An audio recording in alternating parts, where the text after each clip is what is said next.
Documentary TV.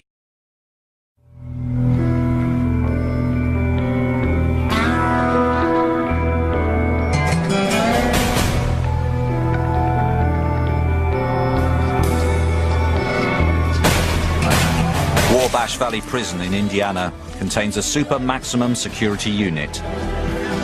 Some of the state's most ruthless and dangerous prisoners are housed here. For its 2,200 inmates, the reality of life inside this prison is hard time.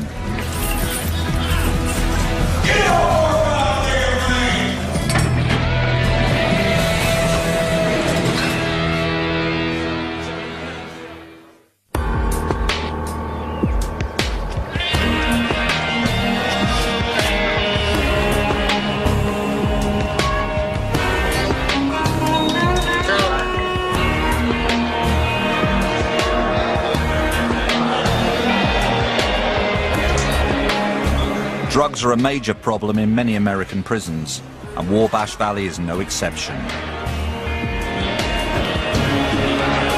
The drug trafficking is probably the biggest thing, maybe second only to extortions and gang activities of that nature. But inmates need help to smuggle drugs in, and it's not just visitors that are involved. Good morning. Hi, Alan. How you doing? Not bad. Anything happen here? Yeah, we're just quite busy. To combat the drug problem, Internal Affairs Chief Don Tyler is in constant contact with the head of the intelligence unit, Alan Finnan. Friday evening, we arrested one of our correctional officers on a Class A felony, possession with intent to deliver cocaine, and a Class C felony, trafficking with an inmate. Something's been going on for about a year. I'll give you some names later on, and if you'll start running them through your security threat group, we'll see if any of the people that he was been involved with was anybody that you've been involved with. Okay. At any time, staff can be subjected to random searches as they enter the facility, but that doesn't dissuade all of them.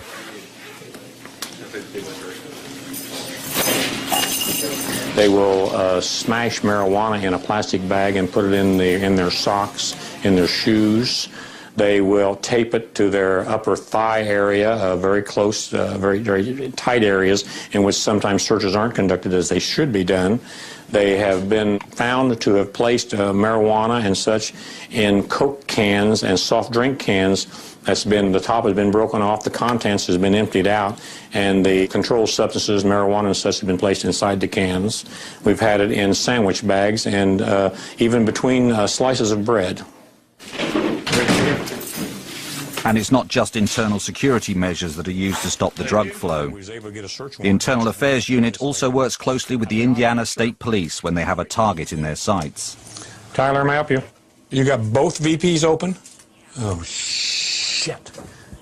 Okay, I know that, but nobody told me that from the beginning. A drug sting operation is underway, and nerves are becoming frayed. All right, find out for me, call me back. Detective Darrell Bomer from the Indiana State Police is present. Hey, do we have to have both VPs open? No, we don't. Good. Close VP4, would you please? I didn't know they were going to use both VPs. Well, Craig, but I'll do that. I'll take Okay, buddy. Oh, goodbye. And that way we can limit access to dumping locations once we get in. Yeah, see, what we're concerned about, Harley, is if these people, these targets come in and they get spooked for some reason or another and head for a bathroom, if we got them only going one direction, which is VP3 only, which is the biggest area, where they can be contained and brought back here, that's what we're trying to accomplish. Thank you very much. Yeah, VP3 closed. Bye. This is an investigation where this office learned from an offender inside the facility that another offender had a visitor coming on a pretty consistent basis bringing drugs in. We've learned that today she may be bringing in approximately 6 ounces of marijuana and 200 hits of acid.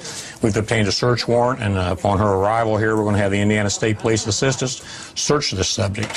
While we're doing the search, we're going to have a canine unit circle the vehicle and attempt to detect if there's any narcotics in the vehicle.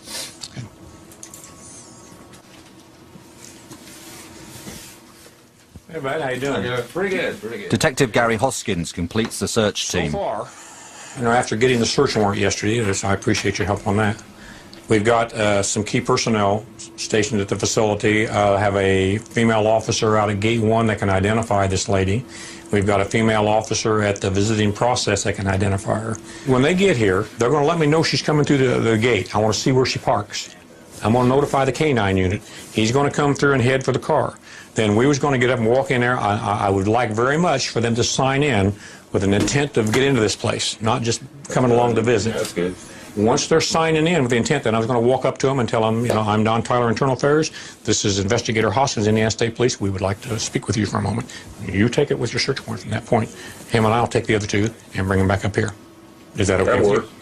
That sounds like a plan. Okie dokie. Let's just waiting in. Okay. Okay. Wait till we get there. Tyler, may I help you? Yes.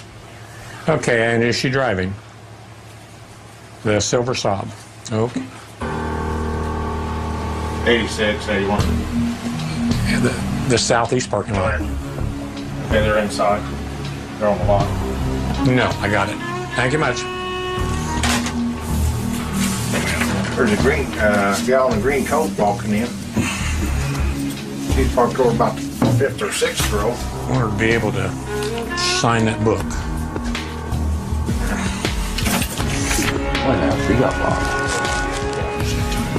The drug courier has arrived at the visiting processing area, and the bust is about to begin.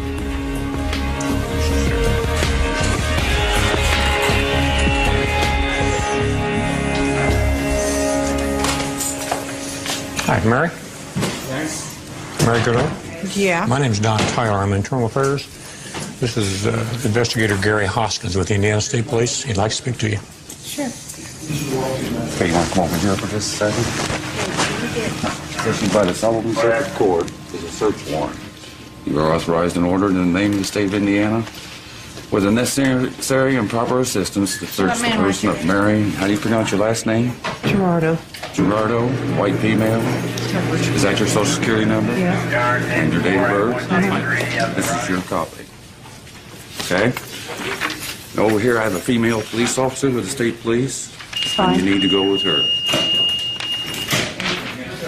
I'm going to send officer.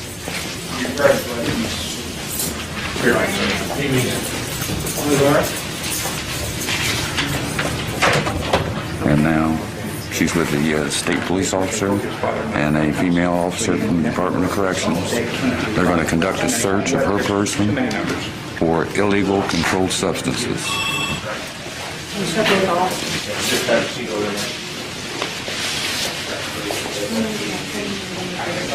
Marijuana.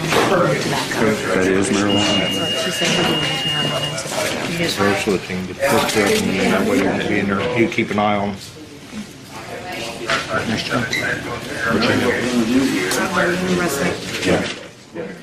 Tobacco and $500 worth of marijuana have been discovered in Mary Gerardo's underwear.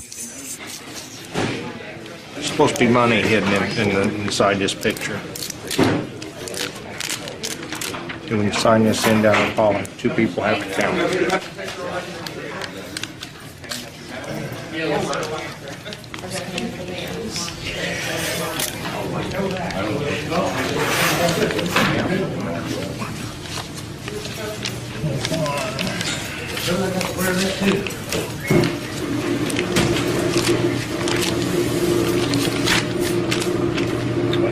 $725 in cash was hidden in the picture. Then in the glove we got, looks like a rubber glove with marijuana and maybe tobacco. We don't open that up until we get to the post where we can do it properly. I ain't talking. Mary Gerardo is charged with possession of marijuana and conspiracy to traffic drugs. I believe. Gerardo is now under arrest and leaves for arraignment at the county jail.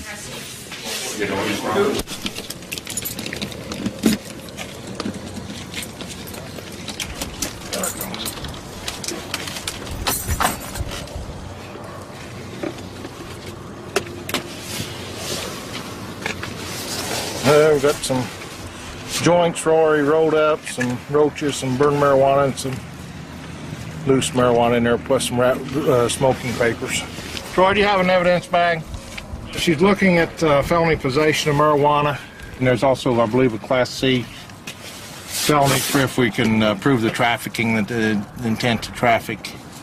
She has several arrests for shoplifting, criminal conversion, which is a minor theft. We also learned that she just recently, within the last week, been arrested in Fort Wayne for possession of marijuana. Seemed to be quite a large amount of cash here. 480 plus, haven't counted the ones yet. We'll get this big bills bagged and before the wind gets us. Usually something will go wrong. This went extremely well. The visitor showed up on time. Everyone was ready to do their part, and it worked out perfect, really. We can write the scripts, but they don't always follow them. So there's generally some bumps in the road, and you just kind of go with the flow and work it out. Sometimes it goes down, sometimes it doesn't. We had good information, and we followed up on it, and she got caught.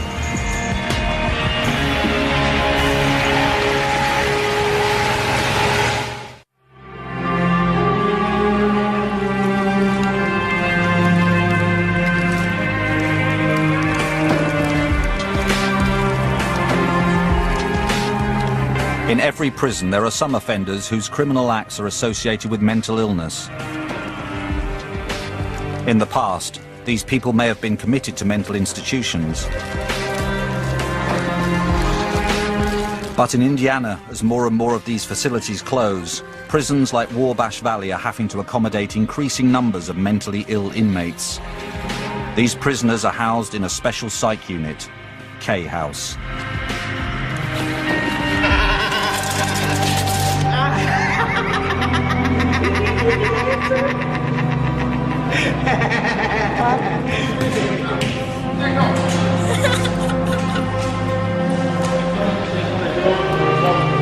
No one has ever considered that they might be mentally ill before, in most cases. They've just been treated as offenders. They've been treated as criminals when they were on the streets, so forth and so on. They're just, bad people, so to speak, and nobody considered that they might be ill as well. Once we decided that treating that mental illness could allow them to follow the rules, this unit was designed to help achieve that. For these inmates, the journey back to mental health won't be an easy one. But the psych unit aims to stabilize each of their conditions within 2.5 years, so they can return to the general prison population. I think it's the best thing that's happened to this prison. I think every prison ought to have something like this, because you've got people that won't survive in population without this. Sure. Which class? Solvent, arts and crafts. Some inmates, like Philip Sullivan, don't believe they should be in the psych unit at all. I was just diagnosed that I was mentally ill because I said I heard Jesus Christ was going to set me free from prison. And they diagnosed me as hearing voices. They don't believe in Jesus Christ. I've been with these inmates for almost 16 years or more. These inmates ain't schizophrenic, they ain't paranoid, they're just drug addicts. I have a degree in drug counseling. I've been counseling, I used to counsel cancer patients as a baby. I left home at age 5, with my brother. I worked cancer houses. At 5 years of age, when I went to school, I used to hide my umbilical cord as a baby and wore Pampers. His diagnosis is not as clear at this point. There's some delusional, he's heavily delusional. No, I'm not delusional. I'm not a Charles Manson or Tex Watson. I'm not a schizophrenic paranoid. I'm not a drug addict. I'm not crazy. Release the phase 2s. The most common tool used by the psych unit to stabilize these mentally ill prisoners is medication.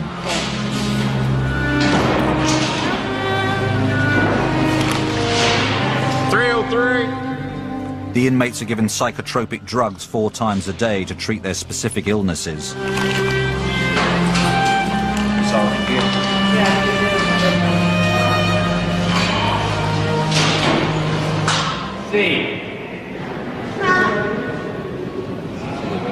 Let's go for F.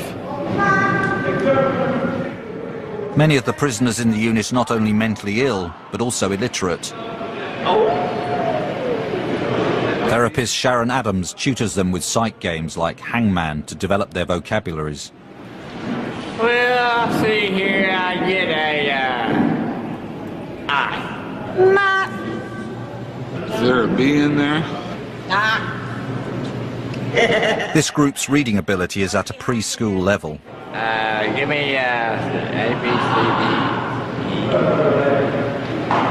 D, E. Keep away. No, you didn't keep away. You didn't say away. You didn't say away. You said keep away.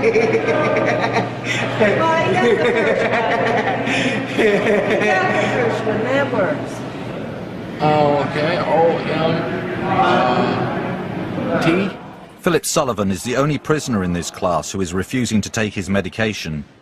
His delusional behavior is worsening as a result. Mr. Sullivan's delusions is getting bigger by the way he signs in.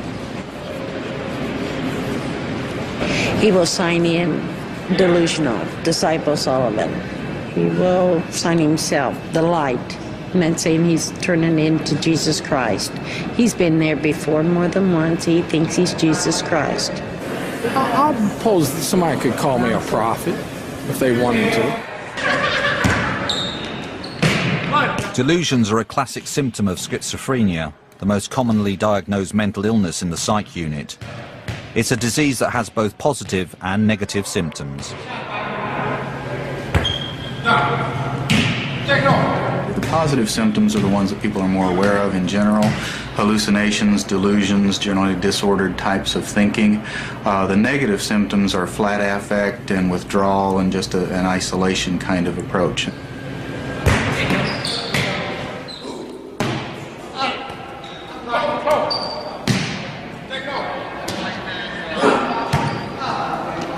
It can be anything from growling noises to barks of a dog to their mother's voice, some unknown female's voice, a male voice. There's just a whole variety. Joseph Garner is a paranoid schizophrenic whose father sexually molested him at the age of 6. My mother had left the home because she was being abused, so she left because of the violence, and then she didn't have any job or any money, so she left me behind. And when she did, then I remember it was about my bath time. I used to take a bath on Sundays to get ready for the school week.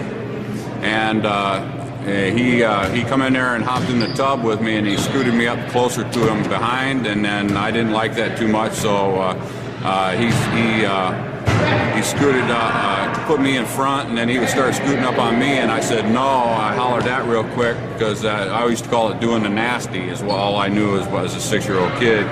And so I jumped out of the bathtub and ran for the bedroom, but he caught me before I got all the way in there, and that's when he molested me.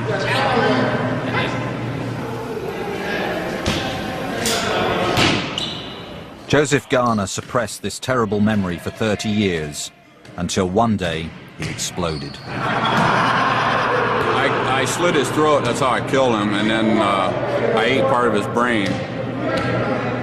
That's where I'm already famous from the 1995. It happened on December 26, 1995, and I made the national news and everything because I ate part of his brain. So that made the headlines, and so I'm probably the most famous person in here. It was my first kill. I don't know, I was crazy, I was insane, I didn't know what I was doing.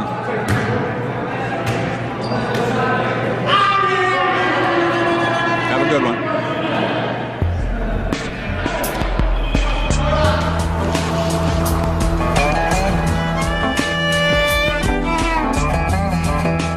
Over the years, many inmates had probably dreamed of escaping from Wabash Valley. But no one had ever succeeded in leaving before their time was up.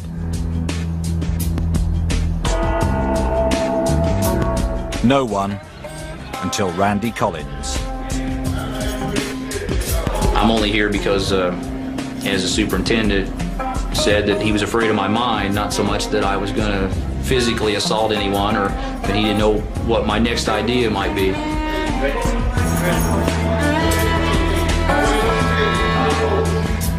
Collins is a former used car salesman turned cocaine trafficker from Indianapolis, and he's never been short of ideas.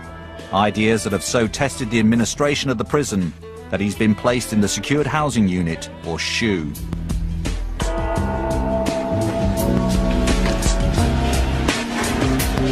Randy's an interesting person. Probably one of the things that we can fear the most in criminal investigations and law enforcement officers is a criminal mind that is intelligent. They can be very dangerous. They're methodical and they plan things out. I would have to say that Randy is an intelligent person. I know. That's why I'm here. I knew that you guys together would help me in whatever I'm Let me cry on camera, Randy. Yeah. It wasn't just that. You know I talk like that all the time. I know. Hey. Always trying for that early release. I haven't gotten it the last 9. Somehow I knew that was going to come vacation up. again? Yeah, it's some time for another vacation. My hair's turning gray.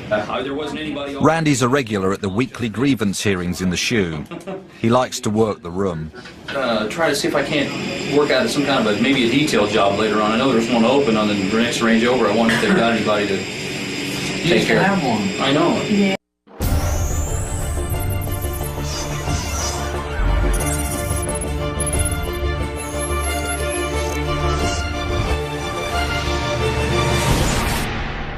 Documentary TV.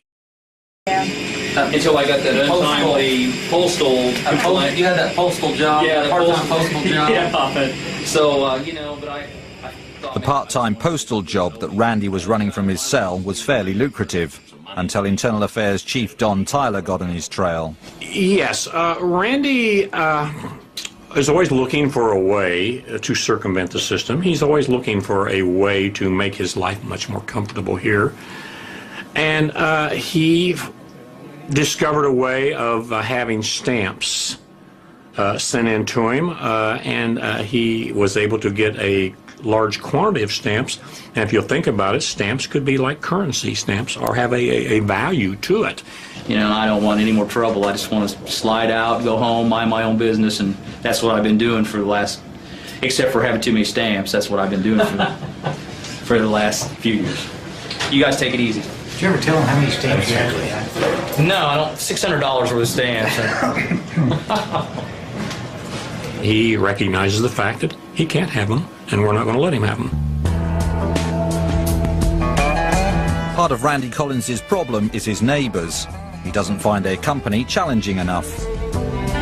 So I applied my time with legal endeavors. I've been involved in a lot of legal, civil and criminal, both, court proceedings.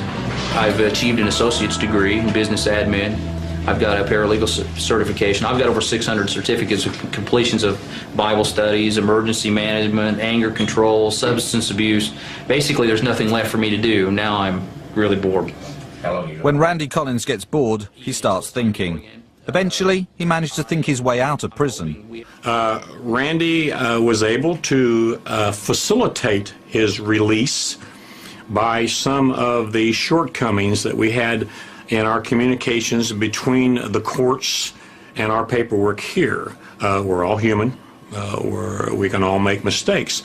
Randy sought out our weaknesses and expanded upon them and actually engineered his own release. Legally, I didn't escape. Statute says that a person unlawfully flees lawful detention, and that's not what occurred in my case. I was actually released, given gauge money, $75, and a card that said stamped released across the front of it, and I was escorted out to my car. No one at Wabash Valley had ever achieved freedom before it was due, but Collins did just that. He was facing a 30-year sentence for running cocaine from Miami to Indiana, but somehow the official documentation from the court notifying the prisoner of his jail term was amended. Randy won't say how this happened, but it now read he was to serve just 10 years, with the remaining 20 years suspended. He then patiently served out the 10 years and was officially released.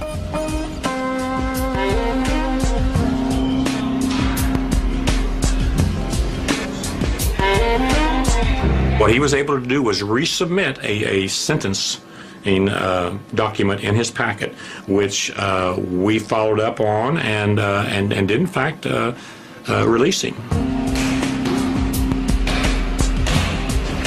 His guess was that I knew someone, that I sold drugs to someone, or that I knew someone that worked in the clerk's office, because otherwise, without someone working in the clerk's office, the documents couldn't have had the court seal, and they did, and that's why they were taken as being legitimate.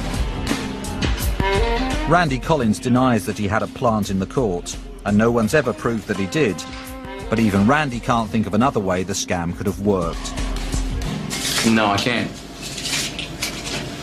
No. Sure about that? I'm sure about that. I can't think of any other way other than someone in the clerk's office actually affixing the seal, conspiring with someone to affix the seal to those particular documents. I don't know who all has access to that particular seal. I think Randy enjoyed himself immensely, and I think we owe him a debt of gratitude to a certain degree.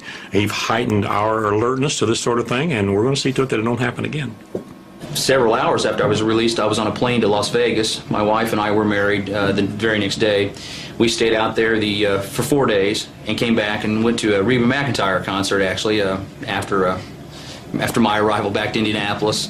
And I have an older daughter that lives in this area, and she said that she had witnessed a TV story saying that I had escaped from the Wabash Valley Correctional Facility. And at that point, then I left the residence and we're staying other places for the 3 weeks until finally I was caught at my residence. He has my attention because of his activities, yes.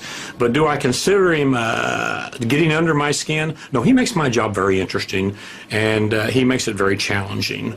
Sometimes we deal with things in here that are what I call a sloppy criminal, and no, I enjoy working around Randy. I don't have any problems with him at all, trust me.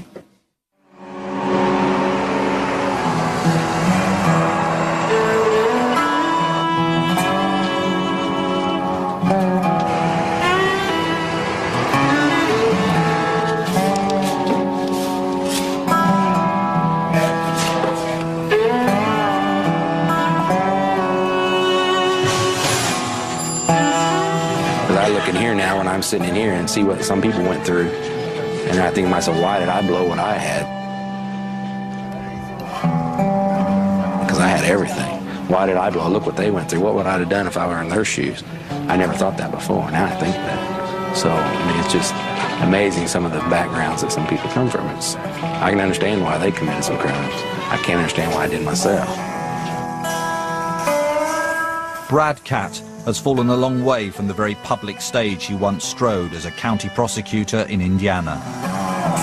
He now lives surrounded by many of the people he helped to put behind bars. When you first go into prison, especially because that I was a prosecutor, you're the enemy, in which I understand that. And I would think the same if my prosecutor walked in the door. I would be not happy to see him, I'm sure. So when they first see you, they're skeptical. Is he in? Which side's he on? He's an inmate now, but how did you like it when you were causing people to be put in here? Cat from library.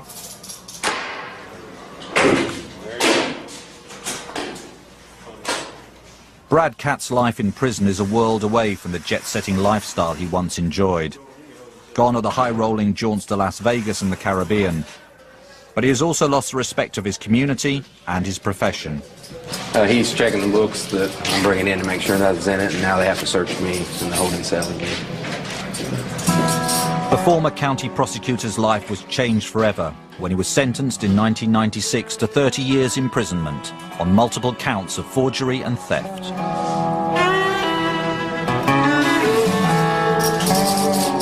Catt's crime was stealing more than $700,000 US from his private practice clients. Brad Catt now works in the prison as a law library clerk. Today he's distributing books in the CCU unit, where inmates are locked down while they await disciplinary hearings. Okay. Here's your 3 new ones. You're welcome. The hardest part is going to a prison with people that you actually personally prosecute. I mean, that's hard. You're apprehensive. You don't know how it's going to be. Because of the length of my sentence, I had to go to a level 4 facility. Well, initially put me in a level 4 facility for forgery, Class C felony, and D felony, multiple counts, in with people that I prosecuted for murder or whatever. It didn't make sense to anybody, but there was no choice. There's not a day that goes by that Brad Catt doesn't regret the temptation that got the better of him. It was like robbing Peter to pay Paul. They called, I'd steal from one account and then steal from another to pay back the first account. That's how I did it.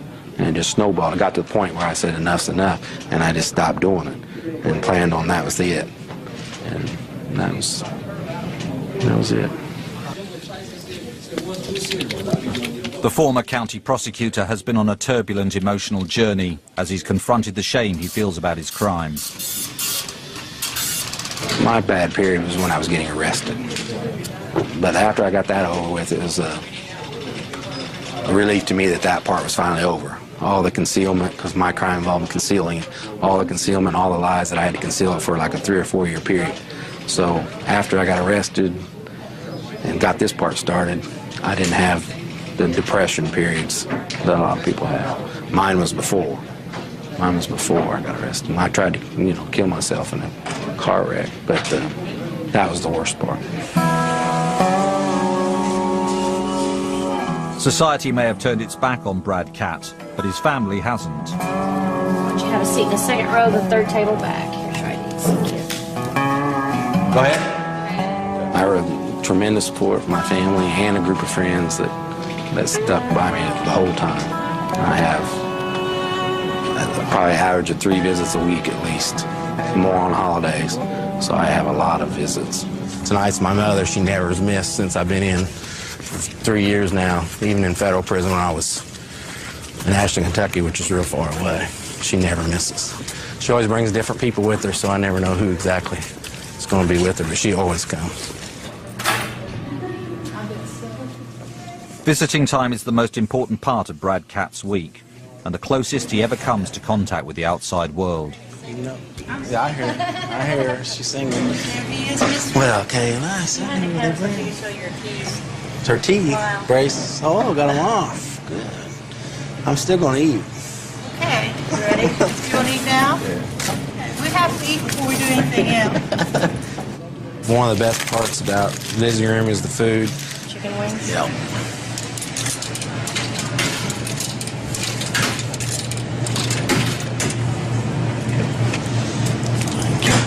My favorite in here is the hot chicken wings. I generally eat a couple of them each time I visit, or if there's something else good, but I like Mountain Dews, which we can't order on commissary, so I always try to get the things in here that we can't get otherwise, but the chicken wings are probably everybody's favorite.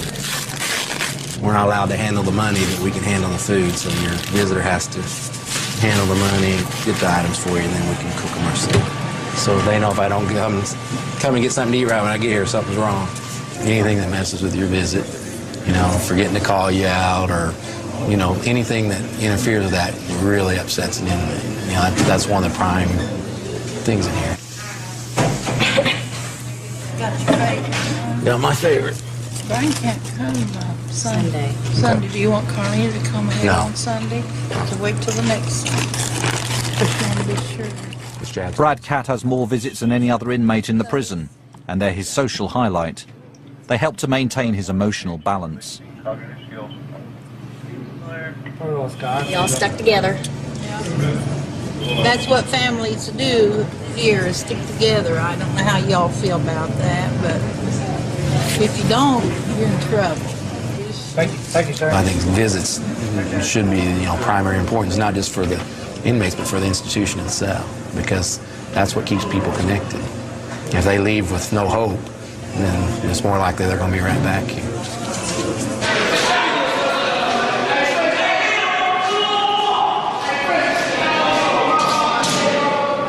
Look, he's making fun of you. He's making fun of you. He's making fun of you. The radical turnaround in Brad Catt's fortunes, from putting people in prison to being imprisoned himself, has altered his attitudes towards sentencing forever. You have a view of the society wanting to You know, punish people, longer sentences, better sentences. I used to think 10-year sentence wasn't that long. Now I know it's an eternity. I would think different of recommending a 20-year sentence for someone or something now that I know what 20 years really is. A year in prison is nothing what I thought it was. It's a lot longer. A year in prison is, I would have never dreamed, is as long as it is.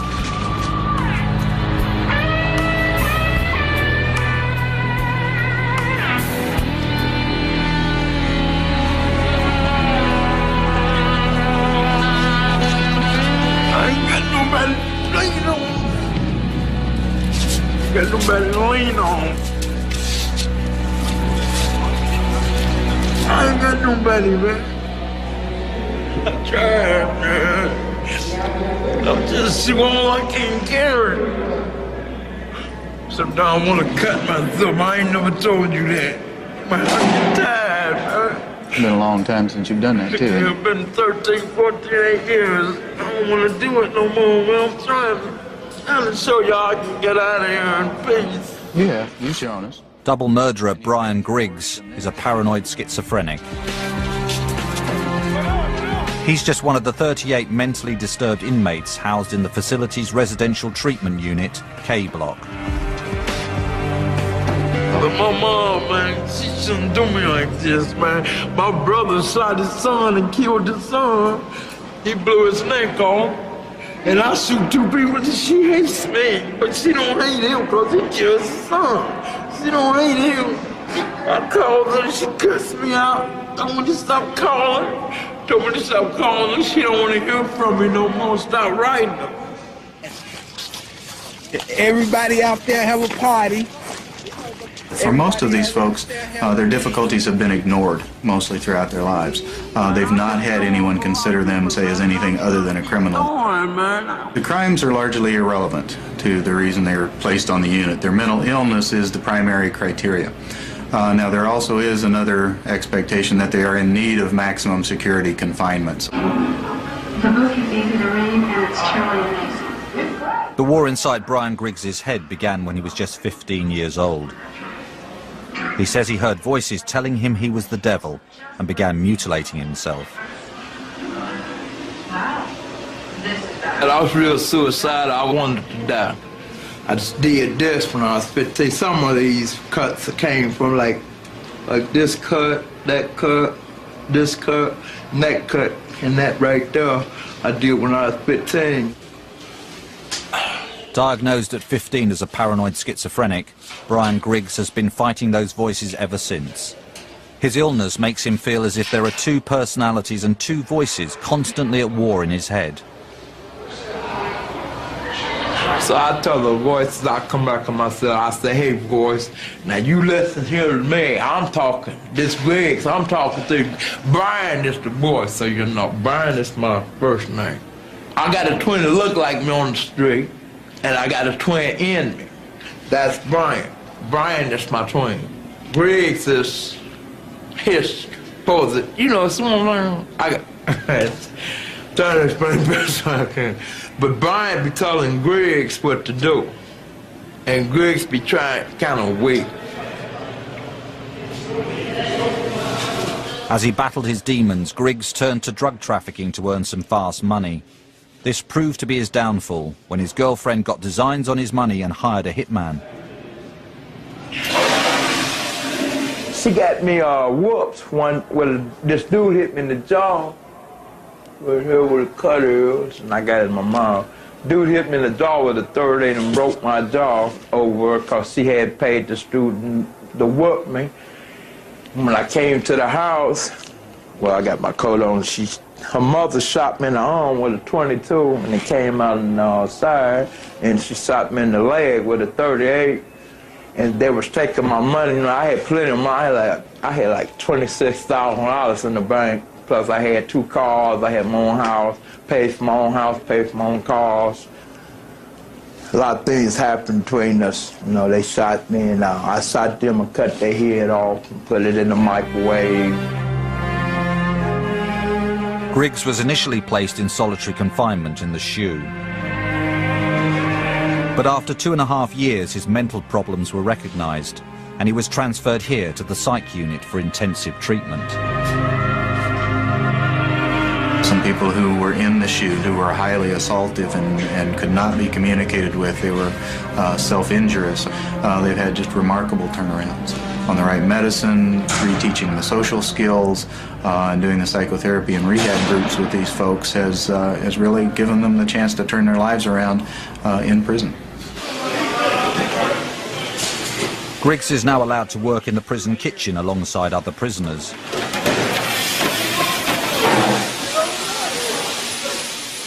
This is part of the psych unit's program of stabilizing prisoners' mental health to the point where they can eventually be allowed back into the general prison population. The job is real good to have. It gets me off the joint. When I'm upset at something, it make that upsetness, that emotion what I have, it makes it go away because I can move steel parts. I can mop the floor and get that madness all off me. I love my job. You want to talk now, Carl?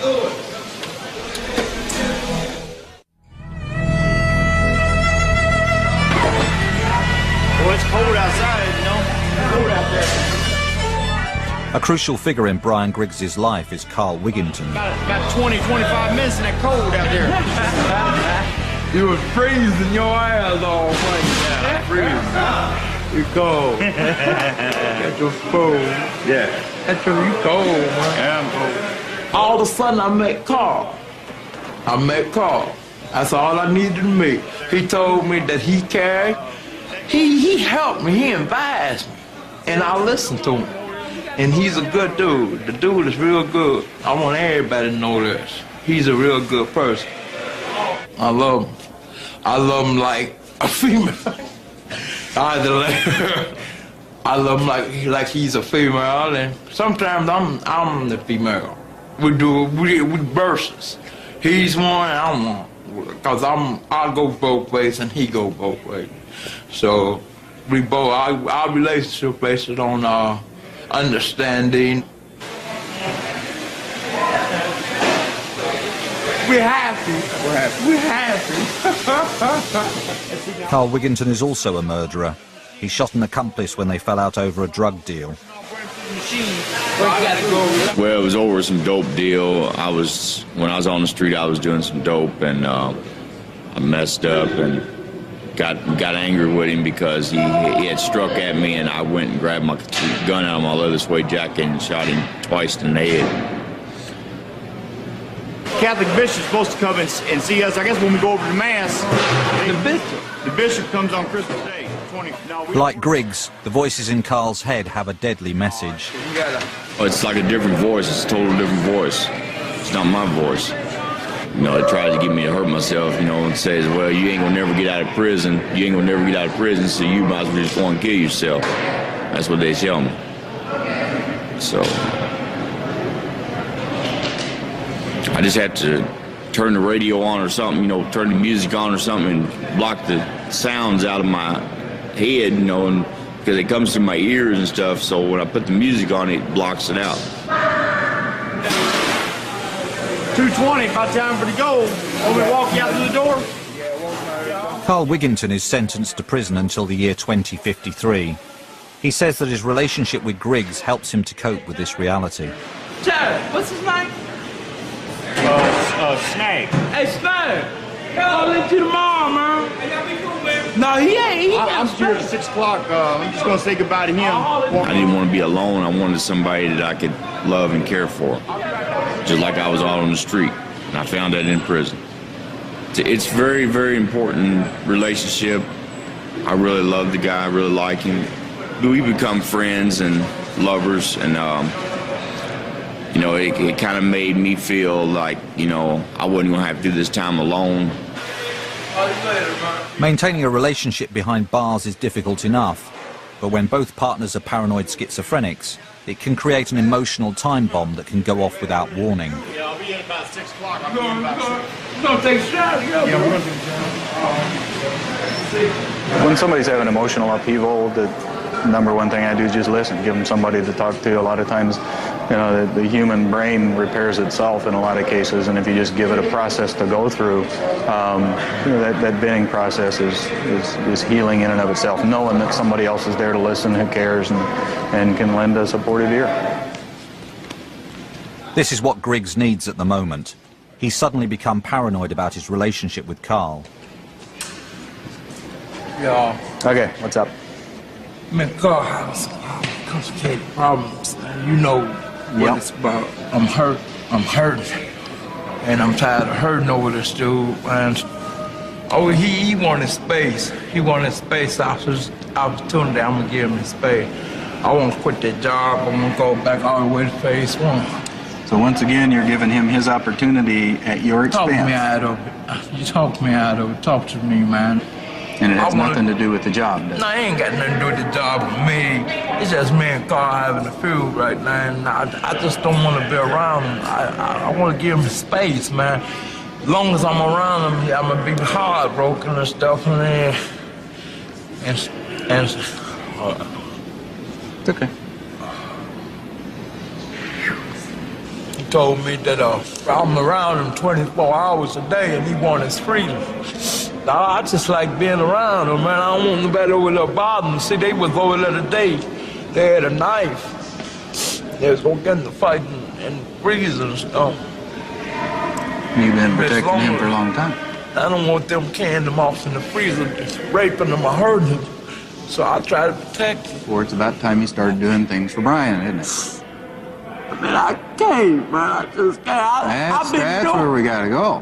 But I've been doing for peoples, man. I've been doing for a lot of peoples, man, and I feel to keep doing, man. Yeah, and when you gonna start doing for you? And I can't do for me, man. I just can't do for me. I'm tired of doing for me, man. I'm tired. I don't know, man. I feel something gonna happen, man. I'm sorry. I feel something gonna happen, man. I mean, I'm killing myself. I feel if the voices don't make me end up killing myself, Carl gonna make me kill myself over him. No, sometimes I feel I'm losing.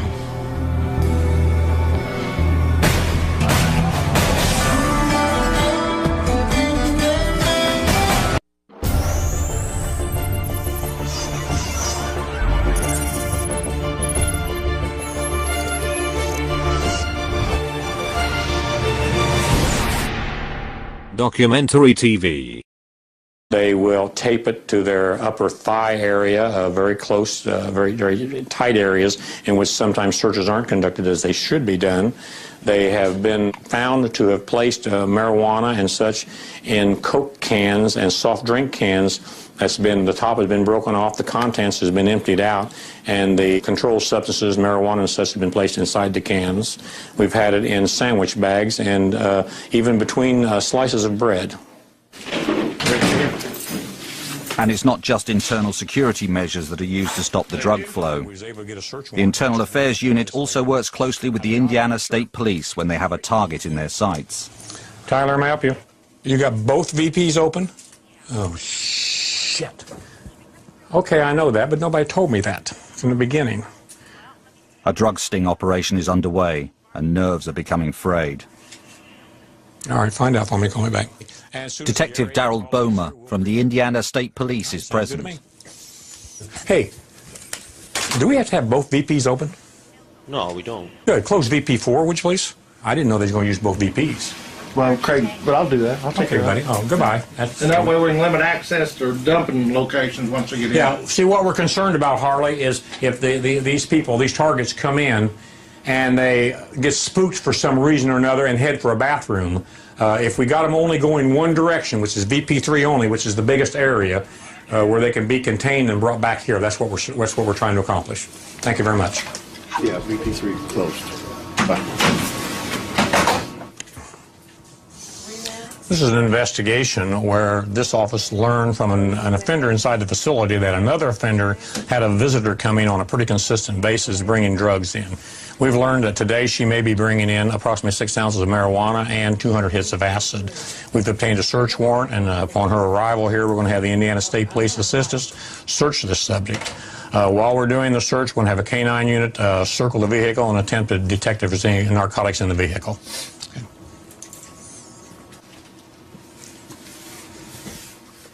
Hey, bud, how you doing? Pretty good, pretty good. Detective Gary Hoskins completes the search team. So far, after getting the search warrant yesterday, I appreciate your help on that. We've got some key personnel stationed at the facility. Have a female officer out at Gate 1 that can identify this lady. We've got a female officer at the visiting process that can identify her. When they get here, they're going to let me know she's coming through the gate. I want to see where she parks. I'm going to notify the canine unit. He's going to come through and head for the car. Then we was going to get up and walk in there. I would like very much for them to sign in with an intent to get into this place, not just coming along to visit. That's good. Once they're signing in with the intent, then I was going to walk up to them and tell them, I'm Don Tyler, Internal Affairs. This is Investigator Hoskins, Indiana State Police. We would like to speak with you for a moment. You take it with your search warrant from that point. Him and I'll take the other two and bring them back up here. Is that okay with you? Yeah, that sounds like a plan. Okie dokie. That's just waiting in. Okay. Okay. Gotta wait till we get there. Tyler, may I help you? Yes. Okay, and is she driving? The Silver Saab. Okay. 86, 81. Yeah, the southeast parking lot. Okay, they're inside. They're on the lot. No, I got it. Thank you much. There's a green gal in a green coat walking in. She's parked over about the 5th or 6th row.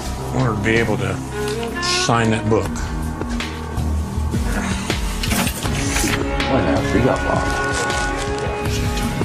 The drug courier has arrived at the visiting processing area, and the bust is about to begin. Problem in many American prisons, and Wabash Valley is no exception. The drug trafficking is probably the biggest thing, maybe second only to extortions and gang activities of that nature. But inmates need help to smuggle drugs in. And it's not just visitors that are involved. Good morning. Hi, Alan. How you doing? Not bad. Anything happen here? Yeah, we're just quite busy. To combat the drug problem, Internal Affairs Chief Don Tyler is in constant contact with the head of the intelligence unit, Alan Finnan. Friday evening, we arrested one of our correctional officers on a Class A felony, possession with intent to deliver cocaine, and a Class C felony, trafficking with an inmate. Something's been going on for about a year. I'll give you some names later on, and if you'll start running them through your security threat group, we'll see if any of the people that he was been involved with was anybody that you've been involved with. Okay. At any time, staff can be subjected to random searches as they enter the facility. But that doesn't dissuade all of them.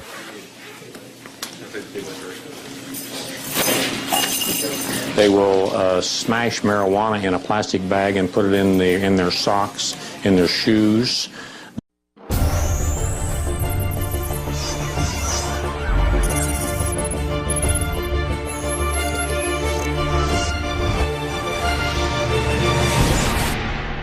Documentary TV.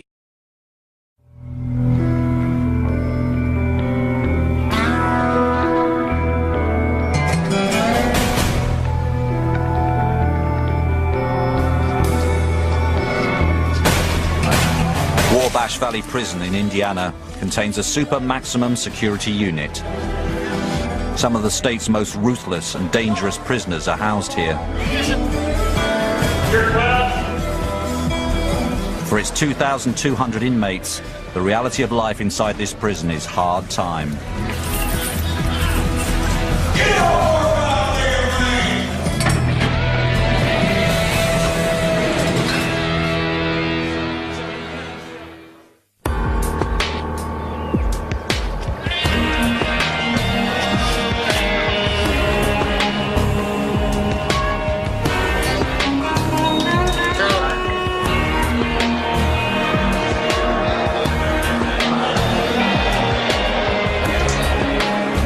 Drug drugs are a major